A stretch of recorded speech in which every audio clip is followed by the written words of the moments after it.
So welcome back to the shop, friends. So today I thought I'd share with you the correct method for soldering wires. Soldering, of course, in my opinion, is the best way to connect wires. Many of us kind of maybe default to these little guys. We've seen these little automotive style connectors in there, and well, they're not great. Just go look at your trailer after a couple of years being outside using these. You know, they're not ideal. The ideal way, though, is to solder. It's a little intimidating, I think, by a lot of folks because maybe you don't have the equipment or you've had bad luck with it. I'll show you how easy this is to do with just a tiny handful of tools, and I'll show you. Let's go into the kit right now. There's really just a few things you need in your kit. And, you know, it's worth $100 or so. You can put together this kit that'll serve you for a lifetime. You'll be able to repair electronics and different things that oftentimes we just throw it away because it's not worth the trouble of trying to find someone to fix it, you know, little things that come loose. I think it's worth it. So yeah, just get yourself a soldering gun. You don't have to get anything fancy. Just these Wellers are good. They're probably in the, I don't know, $40 range, not very much. You want some rosin paste flux. You want a little brush and some rosin core solder. You don't want to use the solder used for plumbing. It's not the right stuff. And this right here, this stuff's amazing. This is a 3M silicone dielectric grease type of thing that we use, as well as, you know, a good selection of shrink tubing. So let's show you how to prep it, and then we'll go through the whole process here. Do yourself a favor and get a couple of these alligator clips. You don't have to have those fancy stands, you know, if you're just doing this once in a while. Take 2 alligator clips and clamp them in your vise like this.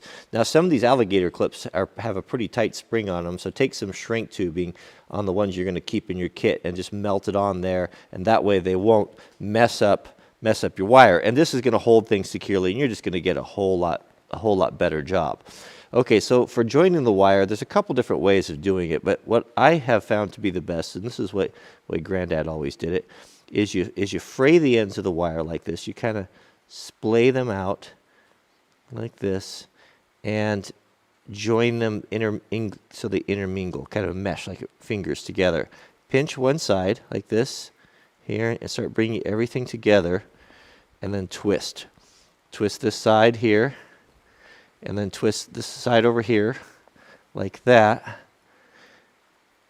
And that's going to give you the cleanest, the smallest, because we're going to shrink. If this is going to be something that's exposed and we're going to put our shrink tubing on there, it's going to be a little more low profile and look a little better. Now we can clamp it into our jaws and get everything ready for the solder. I don't think I mentioned you want a damp sponge too. Just any sort of old worn out sponge would be fine. Now with everything ready, you're going to take your rosin flux, right? And we're going to apply that on there like that. So just coat that on there, and that's going to help that solder to bind. It probably wouldn't be a bad idea to have heated that up first. And then we're going to get our soldering iron and untangle the cord that hooks on everything. Okay, so this shouldn't take long to heat up. So what we're going to do is we're going to put that on there like that, just until that flux starts to melt in, that rosin, and it starts to melt down inside the wires there, right? And then Granddad always said you touch the end of that there to tin it. I don't know why, I just always have. And we're going to heat from the bottom, and we're going to start heating that up until this melts. Now we don't want to touch the solder to the iron. Oh, that took a long time to heat up there. There we go. Now it's sucking in there just like that. We don't put so much on there that it's going to you know, drip off. And don't try to dribble it on there. I could probably use a little bit more right there. There we go. That's all. That solder joint looks pretty good. Now remember, this is marginal advice, so take it for what it's worth. Now we want to waterproof this. This is where we're going to use the 3M silicone paste. Having this in your shop, anytime you put together electrical connectors or anything like that, is so good. It's so good. And we'll just put a little bit of that on there like that. And then, now we're going to do our shrink tubing. Now I'm going to use a piece of clear shrink tubing just so you can kind of see what's going on and what a great connection that this is. So what we can do here is, once we have that grease on there, now we'll thread our shrink tubing on here like this, and try to be careful when is to hold that, not to scrape all that silicone grease off there, and just place it like that. Now your shrink tape's going to shrink on the ends about 10%. So I'm always pretty liberal with that, and give myself plenty of tubing. Now you can use I'm going to use a heat gun. You don't have to use a heat gun. You can use a lighter. You can use a torch. Problem with the lighter and the torch is if you're not really careful, it will tend to burn the wire in the housing. Start from the middle. You're going to start from the very middle, and you'll see that that's starting to shrink right there. And then work to the outside edges.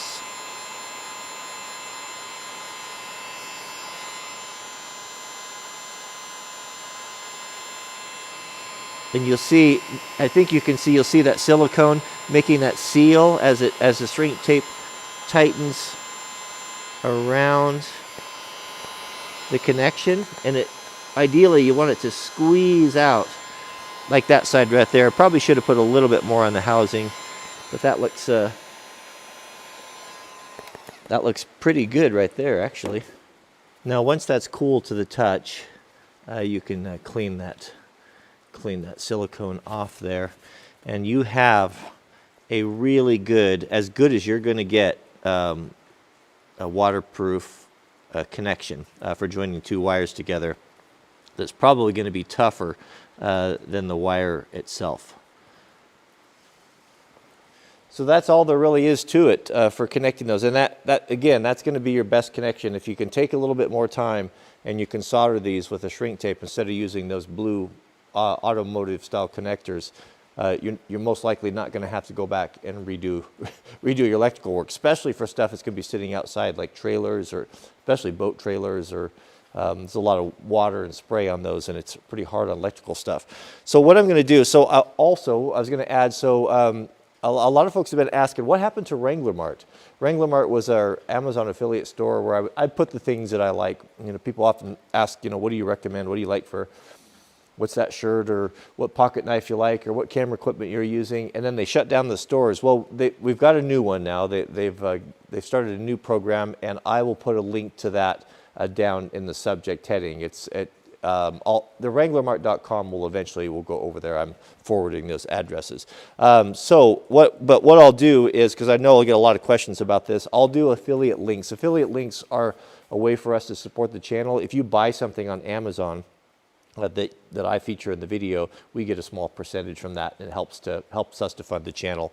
It doesn't cost you any more than what you'd normally buy it for, but it's just a way of helping creators out. So what you're going to want for your electrical kit, just basic stuff, is a soldering iron. I'll put one there that's good quality and not too expensive, and a heat gun.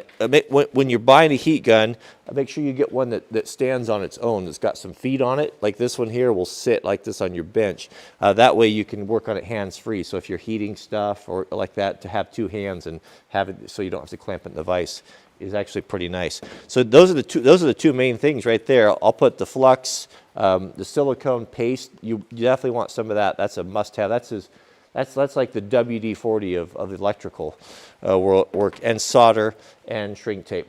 If I was going to add to that, I would invest in a pair of good strippers. Wire strippers are very nice. They'll pay for themselves on it if you have a small project, and some good crimpers and nippers, and that's about it. So I'll put together that kit for you on the store. So thanks for watching, and we'll see you guys on the next video.